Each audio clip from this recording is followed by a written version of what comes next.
नमस्कार, India voice देख रहे हैं आप। मैं हूं आपके साथ रिया डंगवाल। देवभूमि समाचार में आप सभी का स्वागत है। बुलेटिन की शुरुआत करेंगे देवभूमि उत्तराखंड की खबरों के साथ। देहरादून से बड़ी खबर। सीएम पुष्कर सिंह धामी से फिल्म एक्टर मोहन बाबू ने मुलाकात की। इस दौरान उत्तराखंड की फिल्म नीति को उन्होंने बेहतर बताया। फिल्मों को बढ़ावा देने वाली उत्तराखंड की फिल्म नीति, ऐसा उन्होंने कहा। साथ ही एक्टर ने सीएम पुष्कर सिंह धामी के प्रयासों को भी सराहा। राज्य में फिल्मांकन को बढ़ावा मिल रहा है, ऐसा भी मोहन बाबू ने कहा। तो तस्वीरें आप देख सकते हैं। फिल्म अभिनेता एक्टर मोहन बाबू ने मुख्यमंत्री पुष्कर सिंह धामी से मुलाकात की। इस दौरान उन्होंने सीएम धामी को शॉल उड़ाकर सम्मानित भी किया। इस दौरान फिल्म अभिनेता और एक्टर मोहन बाबू ने उत्तराखंड की फिल्म नीति को सराहा। उत्तराखंड की फिल्म नीति की तारीफ की और उन्होंने कहा कि फिल्मों को बढ़ावा देने वाली उत्तराखंड की फिल्म नीति है और राज्य में फिल्मांकन को बढ़ावा मिल रहा है और इसके लिए हर तरह के प्रयास मुख्यमंत्री पुष्कर सिंह धामी कर रहे हैं, ऐसा भी उन्होंने कहा। फिल्म एक्टर और मशहूर अभिनेता मोहन बाबू ने मुख्यमंत्री पुष्कर सिंह धामी से मुलाकात की। इस दौरान उन्होंने सीएम पुष्कर सिंह धामी के प्रयासों को भी सराहा, जिस तरह से लगातार उत्तराखंड में फिल्मांकन को बढ़ावा दिया जा रहा है। खबर देहरादून से है, जहां बीजेपी प्रदेश अध्यक्ष महेंद्र भट्ट के मुख्यमंत्री पुष्कर सिंह धामी से मुलाकात के बाद सियासत तेज हो गई है। जी हां, बीजेपी प्रदेश अध्यक्ष महेंद्र भट्ट ने ट्रांसफर पोस्टिंग में खेल होने की शिकायत की है। उन्होंने कहा कि पार्टी के कई विधायक ट्रांसफर पोस्टिंग को लेकर नाराजगी जता चुके हैं। बीजेपी के 2 विधायकों ने ट्रांसफर पोस्टिंग को लेकर सरकार के खिलाफ अपना मोर्चा खोला है। सिंचाई विभाग एक इंजीनियर पर सीबीआई जांच चलने के बावजूद भी प्रमोशन देने का आरोप है, जबकि विभाग के आला अधिकारी मामले पर अनजान बने हुए हैं। बीजेपी प्रदेश अध्यक्ष महेंद्र भट्ट ने मुख्यमंत्री पुष्कर सिंह धामी से मुलाकात की और उत्तराखंड में चल रहे ट्रांसफर पोस्टिंग के खेल के बारे में सीएम धामी से शिकायत की है। बीजेपी प्रदेश अध्यक्ष महेंद्र भट्ट ने मुख्यमंत्री पुष्कर सिंह धामी से मुलाकात कर साफ तौर पर खेल होने की, यानी ट्रांसफर पोस्टिंग में खेल होने की शिकायत की है। उन्होंने कहा कि पार्टी के कई विधायक ट्रांसफर पोस्टिंग को लेकर नाराजगी जता चुके हैं। बीजेपी के 2 विधायकों ने ट्रांसफर पोस्टिंग को लेकर सरकार के खिलाफ अपना मोर्चा खोला है। सिंचाई विभाग के एक इंजीनियर पर सीबीआई जांच चलने के बावजूद भी उन्हें प्रमोट किया गया। ऐसे में उत्तराखंड के कई बीजेपी के विधायक सरकार के खिलाफ लामबंद हो गए हैं और अपनी आवाज उठा रहे हैं। भारतीय जनता पार्टी के प्रदेश अध्यक्ष महेंद्र भट्ट ने मुख्यमंत्री पुष्कर सिंह धामी के साथ मुलाकात की। इस दौरान उन्होंने उत्तराखंड में चल रहे ट्रांसफर पोस्टिंग के खेल पर नाराजगी जताई और सीएम पुष्कर सिंह धामी से इसकी शिकायत की। उन्होंने साथ ही ये भी कहा कि उत्तराखंड के 2 विधायक, यानी भारतीय जनता पार्टी के 2 विधायक ट्रांसफर पोस्टिंग के खेल को लेकर पहले ही नाराज हैं और सरकार के खिलाफ अपना गुस्सा भी जता चुके हैं। बता दें कि कुछ वक्त पहले एक सिंचाई विभाग के इंजीनियर पर भ्रष्टाचार का आरोप लगा, उसके बावजूद उसे प्रमोट किया गया, जिसके बाद कई लोगों में गुस्सा है। ज्यादा जानकारी के लिए सीधा रुख कर लेते हैं संवाददाता अभय कैंतुरा का। अभय, जिस तरह से उत्तराखंड में ट्रांसफर पोस्टिंग के खेल को लेकर कई बीजेपी के जो विधायक हैं वो नाराज बताए जा रहे हैं, इसी संबंध में बीजेपी के प्रदेश अध्यक्ष महेंद्र भट्ट ने मुख्यमंत्री पुष्कर सिंह धामी से मुलाकात की, ट्रांसफर पोस्टिंग के खेल को लेकर शिकायत भी की, नाराजगी भी जताई। वहीं अब इस मुलाकात के कई मायने भी निकाले जा रहे हैं और इसको लेकर सियासत भी गर्मा गई है। उत्तराखंड में इस समय जो सियासत है वो ट्रांसफर पोस्टिंग, यानी अधिकारियों कर्मचारियों के जो ट्रांसफर हो रहे हैं, उनकी जो पोस्टिंग हो रही है उसको लेकर सियासत गरमाई हुई है, क्योंकि बीजेपी ही एक ऐसे दल है उनके।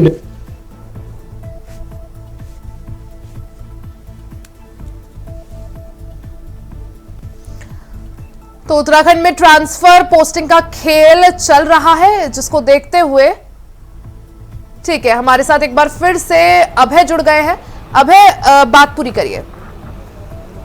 जी बिल्कुल, ये कह सकते हैं कि बीजेपी के ही विधायकों ने यह मोर्चा अपनी सरकार के खिलाफ यहाँ पर खुला है। उन्होंने साफ तौर पर पार्टी फोरम पर अपनी बात को रखने का काम यहाँ पर किया है, क्योंकि उन्होंने सीधे तौर पर कहा है कि जो नाराजगी है वो इस बात को लेकर है कि कई ऐसे अधिकारी हैं जिनके ऊपर भ्रष्टाचार के आरोप यहाँ पर लग रहे हैं, उनको भी बड़ी बड़ी पोस्टों पर पदोन्नत करने का काम सरकार की तरफ से किया जा रहा है। साफ तौर पर यह कह सकते हैं कि बीजेपी के एक जो विधायक है, लैंसडौन से जो विधायक है, उनका एक पत्र सोशल मीडिया पर भी लगातार वायरल हो रहा है। इस पत्र की पुष्टि इसलिए नहीं कह सकते क्योंकि पत्र में विधायक के साइन नहीं है, लेकिन जिस प्रकार से उस पत्र में भाषा का जिक्र यहाँ पर किया गया है, एक सिंचाई विभाग के इंजीनियर हैं जिनको ऊपर सीबीआई जांच इस समय चल रही है, उनको भी प्रमोट करने का काम यहाँ पर किया गया है और उनके ऊपर कई तरीके के भ्रष्टाचार के आरोप पूर्व में भी यहाँ पर लगे थे। इसके अलावा बीजेपी की एक महिला विधायक है, उनकी तरफ से भी अधिकारियों की मनचाही जगहों पर जो तैनाती हो रही है उसको लेकर नाराजगी यहाँ पर जाहिर की गई थी, क्योंकि जनता के काम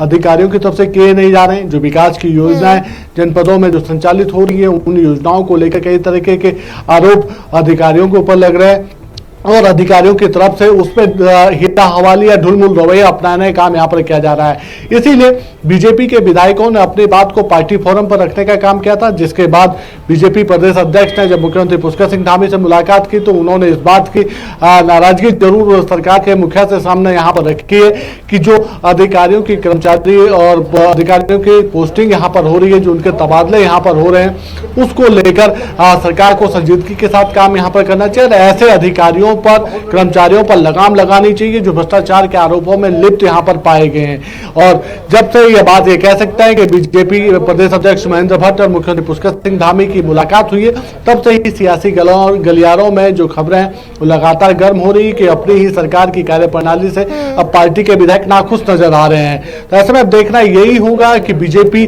की जो सरकार है, बीजेपी के जो विधायक है, उनकी बात को किस प्रकार से सरकार के मुखिया या लेकिन अब है जिस तरह से अभी हम बात ही कर रहे थे कि किस तरह से अधिकारियों की ट्रांसफर पोस्टिंग का जो है खेल चल रहा है। बीजेपी के कई विधायक हैं जिन्होंने अब सरकार के खिलाफ एक तरह से मोर्चा खोल दिया और कई तरह के प्रश्न जो है सरकार पर उठाए जा रहे हैं। ऐसे में क्या माना जाए, जिस तरह से अब इसको लेकर सियासत भी हो रही है, अब है कांग्रेस जो है वो भी सवाल उठा रही है और आगामी जिस तरह से चुनाव भी है, उपचुनाव की बात करें या नगर निकाय चुनाव की बात करें, अगर बीजेपी में संगठन में ही सब कुछ ऑल इज वेल नहीं है, विधायकों का अपनी पार्टी के जो शीर्ष नेतृत्व है उस पर विश्वास नहीं है, तो किस तरह से आगे बढ़ा जाएगा? बिल्कुल, सवाल वही है कि जब अगर सत्ताधारी दल के संगठन के नेता ही अपनी सरकार से नाराजगी व्यक्त कर रहे हैं तो फिर सीधे तौर पर यह समझा जा सकता है कि विपक्षी दलों को बैठे बिठाए एक और मौका सरकार को घेरने का यहाँ पर मिल रहा है।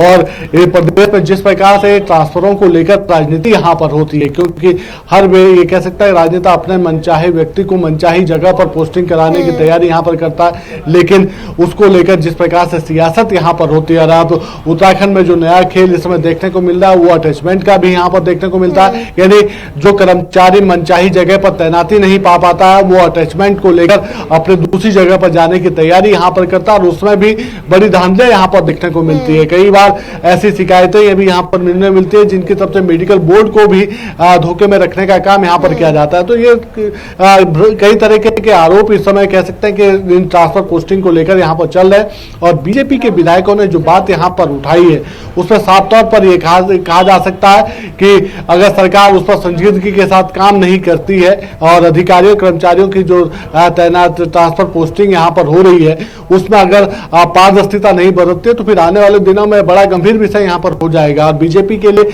चिंता इसलिए हो जाएगी कि जब पार्टी के विधायक ही इन सब चीजों को लेकर नाराजगी जाहिर अपनी कर रहे हैं, अपनी नाराजगी जता रहे हैं, तो फिर आने वाले निकाय चुनाव हो या पंचायत चुनाव हो या फिर केदारनाथ का उपचुनाव हो, तो ऐसे में अधिकारियों की इस पंचायत जगहों को लेकर पार्टी के भीतर ही यानी जिस तरह से ट्रांसफर पोस्टिंग के अधिकारियों का खेल यहां पर चल रहा है। हालांकि इस संबंध में बीजेपी प्रदेश अध्यक्ष महेंद्र भट्ट ने सीएम पुष्कर सिंह धामी से मुलाकात की।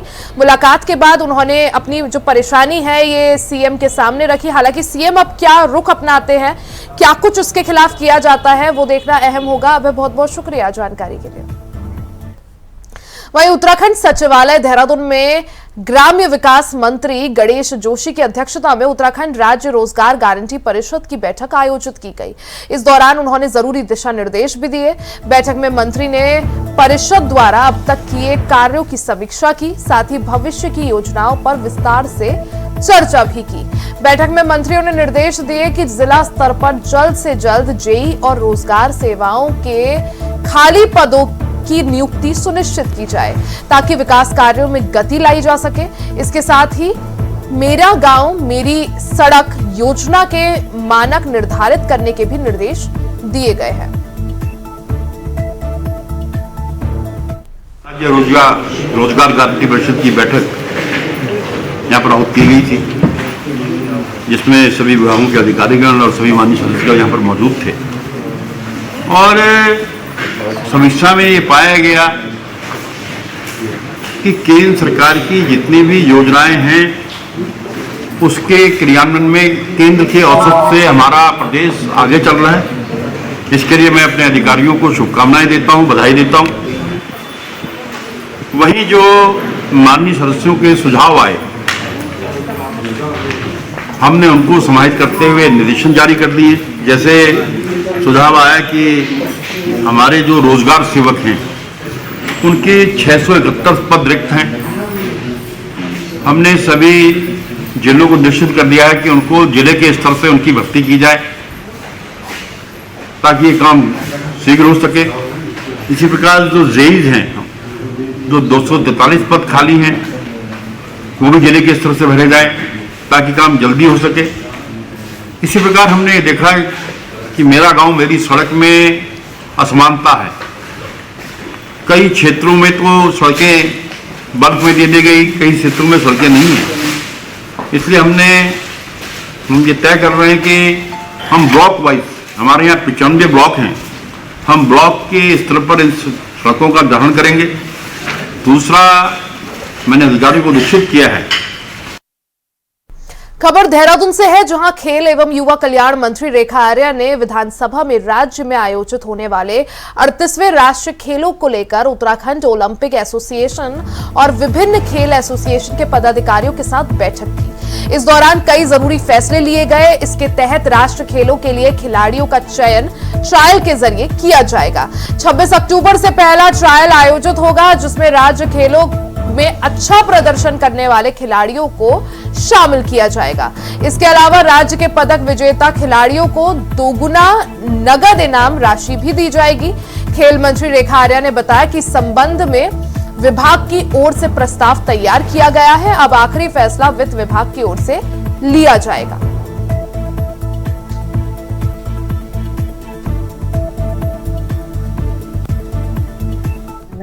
खिलाड़ियों के चयन के परिप्रेक्ष्य में उत्तराखंड ओलंपिक एसोसिएशन के साथ में, उनके पदाधिकारियों के साथ में आज बैठक आहूत की गई है। और उस बैठक में खिलाड़ियों का चयन किस प्रकार से किया जाएगा इसको लेकर चर्चा हुई है, जिसमें प्रारंभिक चयन ट्रायल का आयोजन से लेकर फाइनली चयन करने तक किस समय से लेकर किस समय तक में ये प्रक्रिया की जाएगी, अथवा उन बच्चों के कैंप कब से हम लोग लगाएंगे, ये आज डिस्कस हुआ है। और ये सहमति बनी है कि 26 अक्टूबर से बच्चों का पहला कैंप लगेगा। और वो कैंप जो है उन बच्चों का रहेगा जिन्होंने स्टेट गेम्स में पार्टिसिपेट किया था, और जो फर्स्ट सेकंड थर्ड जो आए हैं उन बच्चों के लिए जो है एक पहला कैंप 26 तारीख से हम लोग स्टार्ट करने जा रहे हैं, जिसे कि उत्तरांचल ओलंपिक संघ स्टार्ट करेगा। ठीक इसी प्रकार से हर कैंप लगभग 25 दिनों का रहेगा, इस पर सहमति बनी है। इसके साथ ही दूसरा कैंप हमारा ओपन ट्रायल के लिए लगेगा। फिर उसके बाद में वो भी 25-25 दिनों का रहेगा, और संभवतः फिर उसके उपरांत में बेस्ट प्लेयर का सिलेक्शन जो है नेशनल गेम के निमित्त हम लोग रखेंगे। इस पर सहमति बनी है। उत्कृष्ट प्रशिक्षकों की लाने की भी सहमति बनी है, जिसमें पूरे देश भर में जो बेहतरीन प्रशिक्षक हैं उनको लाना। इसके अलावा विदेशों में जो प्रशिक्षक हैं जो कि बेहतरीन यहाँ पर दे सकते हैं, उनको भी लाने का विभाग की ओर से सहमति हो गई है। उसके लिए उत्तरांचल एसोसिएशन जो है। वहीं अब बात उपचुनाव को लेकर बड़ी खबर की कर लेते हैं। केदारनाथ उपचुनाव के लिए आज अधिसूचना जारी होगी। आज से शुरू हो जाएगी नामांकन प्रक्रिया। उम्मीदवार 29 अक्टूबर तक अपना नामांकन दाखिल कर सकेंगे। बता दें कि 20 नवंबर को केदारनाथ में उपचुनाव होना है, यानी मतदान होगा। बीजेपी और कांग्रेस में दावेदारों को लंबी लाइनें लगी है। बीजेपी और कांग्रेस के लिए चुनौती प्रत्याशियों को चुनना बनी हुई है। तो उपचुनाव को लेकर बड़ी खबर आपको बता दें, आज से उपचुनाव के लिए केदारनाथ उपचुनाव के लिए नामांकन की प्रक्रिया शुरू हो जाएगी। उम्मीदवार 29 अक्टूबर तक नामांकन दाखिल कर सकते हैं। 20 नवंबर को केदारनाथ उपचुनाव के लिए मतदान होना है। बीजेपी और कांग्रेस में सीधा आमने सामने की टक्कर है। दावेदारों की लंबी लंबी लाइन लगी हुई है। अब टिकट आखिर किसको दिया जाता है? बीजेपी और कांग्रेस दोनों ही इस प्रक्रिया में जुटे हुए हैं। टिकट बंटवारे को लेकर आखिर टिकट किसको दिया जाता है? तो केदारनाथ उपचुनाव को लेकर बड़ी खबर आपको बता दें, आज से केदारनाथ उपचुनाव के लिए नामांकन की प्रक्रिया शुरू हो जाएगी। जो उम्मीदवार है वो 29 अक्टूबर तक नामांकन दाखिल कर सकते हैं, यानी नामांकन की आखिरी तारीख 29 अक्टूबर है। वहीं अगर केदारनाथ उपचुनाव की बात करें तो केदारनाथ में 20 नवंबर को वोटिंग होनी है। ऐसे में 23 नवंबर को नतीजे आएंगे। भारतीय जनता पार्टी और कांग्रेस के बीच सीधा मुकाबला है। बीजेपी और कांग्रेस दोनों में ही दावेदारों की लंबी लंबी लाइन है। बीजेपी और कांग्रेस के लिए प्रत्याशी चुनना फिलहाल चुनौती बना हुआ है। तो केदारनाथ उपचुनाव को लेकर बड़ी खबर, बड़ी जानकारी आपको दे दें कि केदारनाथ उपचुनाव को देखते हुए हलचल तेज है। केदारनाथ दोनों ही, यानी केदारनाथ सीट बीजेपी और कांग्रेस दोनों के लिए ही प्रतिष्ठा का सवाल है, क्योंकि केदारनाथ को लेकर काफी ज्यादा राजनीति भी उत्तराखंड में गरमाई हुई थी। अब ऐसे में केदारनाथ में होने वाले उपचुनाव पर सभी की निगाहें हैं। आज से उपचुनाव को देखते हुए नामांकन प्रक्रिया शुरू हो जाएगी, यानी आज से जो भी प्रत्याशी है वो अपना नामांकन कर सकते हैं। उम्मीदवार 29 अक्टूबर तक अपना नामांकन दाखिल कर सकते हैं। वहीं 20 नवंबर को केदारनाथ उपचुनाव के लिए वोटिंग होनी है और 23 नवंबर को नतीजे सामने आएंगे।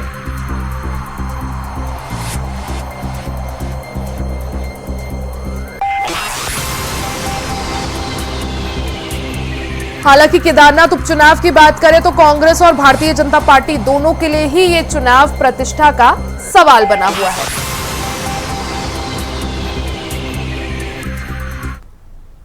वहीं इस साल की हेमकुंड साहिब यात्रा की अगर बात करें तो सफलतापूर्वक कराने पर हेमकुंड साहिब मैनेजमेंट ट्रस्ट ने मुख्यमंत्री पुष्कर सिंह धामी का आभार व्यक्त किया है। ट्रस्ट के अध्यक्ष नरेंद्रजीत सिंह बिंद्रा ने यात्रा व्यवस्थाओं को सुचारू बनाए रखने में मुख्यमंत्री पुष्कर सिंह धामी द्वारा समय समय पर दिए गए दिशा निर्देशों के प्रति भी उनका आभार जताया है। ट्रस्ट के अध्यक्ष बिंद्रा ने इसके लिए बरसात के दौरान यात्रा के रास्तों को तुरंत आवाजाही के लिए खोले जाने के लिए राज्य सरकार और चमोली जिला प्रशासन का भी आभार जताया है। उन्होंने कहा कि चारधाम सहित हेमकुंड यात्रा प्रदेश के पर्यटन की रीढ़ है। यात्रा पर आने वाले यात्रियों को आवश्यक सुविधाएं उपलब्ध होने से सुखद यात्रा का संदेश भी देश दुनिया में गया है।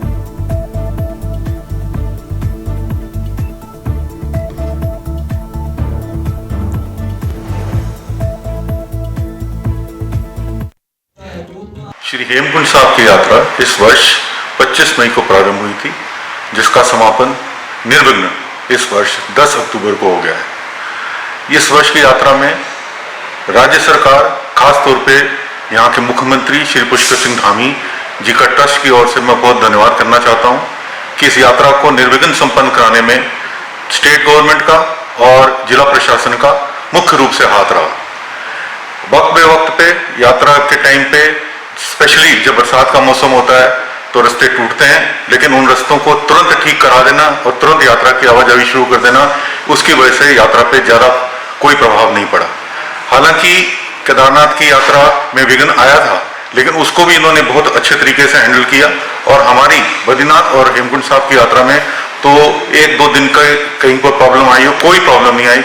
इसके लिए इनका हम बहुत तहे दिल से धन्यवाद करते हैं और आगे भी उम्मीद करते हैं कि इसी प्रकार से जो ये रीढ़ की हड्डी है यहाँ के टूरिज्म की, चारधाम की यात्रा और हेमकुंड साहब की यात्रा, इसके ऊपर पूरा ध्यान दिया जाएगा और इसी प्रकार से ये स्टेट गवर्नमेंट हमारा पूरा साथ देती रहेगी।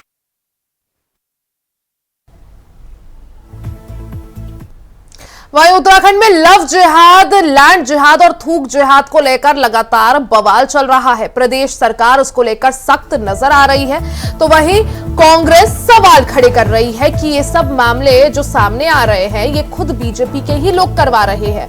जो भी खाने में थूकने के मामले हैं वो सभी बीजेपी के एजेंट कर रहे हैं। इन सबके बीच में बीजेपी विधायक विनोद चमोली का भी बयान सामने आया है, जिसमें उन्होंने कहा है कि अब कांग्रेस जो कुछ कह रही है और जिस तरह से तुष्टीकरण कर रही है, उससे साफ नजर आ रहा है कि कांग्रेस मुस्लिम लीग बन चुकी है। वहीं विनोद चमोली के बयान में पलटवार करते हुए कांग्रेस प्रवक्ता ने कहा कि विनोद चमोली आज जिस विधानसभा से विधायक बने हैं उसमें सबसे ज्यादा मुस्लिम है। ऐसे में विनोद चमोली को ऐसी बातें नहीं करनी चाहिए।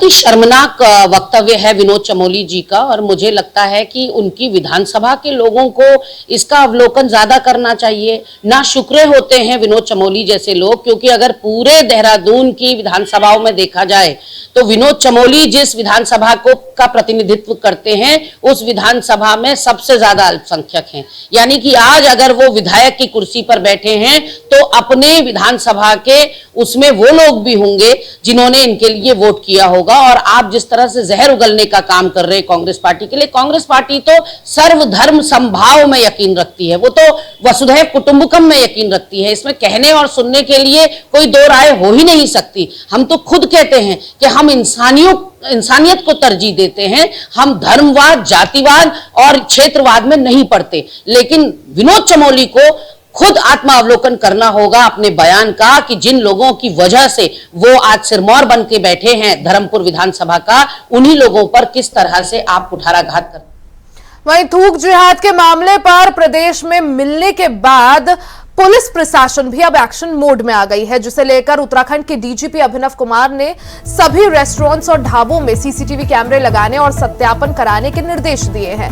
इस बात पर डीजीपी अभिनव कुमार का कहना है कि पुलिस एक्ट के तहत 8 बिंदुओं पर दिशा निर्देश जारी किए गए हैं, जिस पर लगातार मॉनिटरिंग की जाएगी। साथ ही उन्होंने कहा कि किसी होटल या रेस्टोरेंट में कोई भी कुक या वेटर खाने को दूषित करता हुआ पाया जाता है तो ये धार्मिक भावनाओं पर प्रश्न खड़ा करता है और ऐसे काम पाए जाने पर कठोर कार्रवाई की जाएगी।